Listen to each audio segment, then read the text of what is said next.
昭和19年7月1日、東条参謀総長はインパール作戦の中止を天皇に上奏した。局所的には我にりあらざる戦況も発生し、作戦を中止します。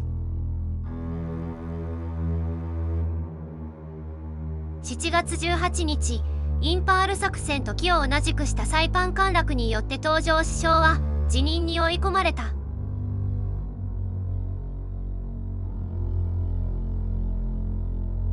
しかし、インパール作戦に関わった陸軍の指導者たちはほとんどその責任を問われることはなかった。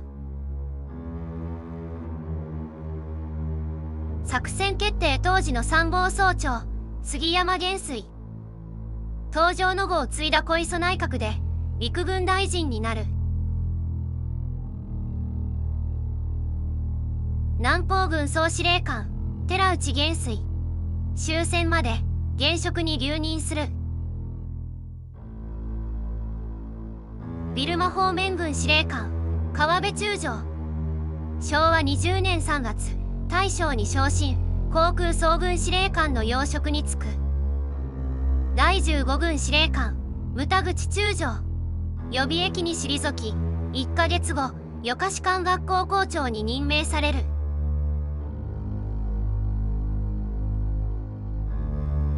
独断撤退により師団長を解任された佐藤幸徳中将はその後終戦まで軍の官職を転々とした。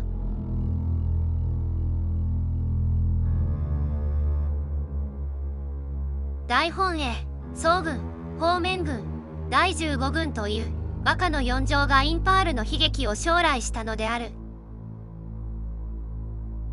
自ら皇軍を批判した佐藤中将は軍法会議を覚悟し、法廷で軍の責任を糾弾するつもりでいた。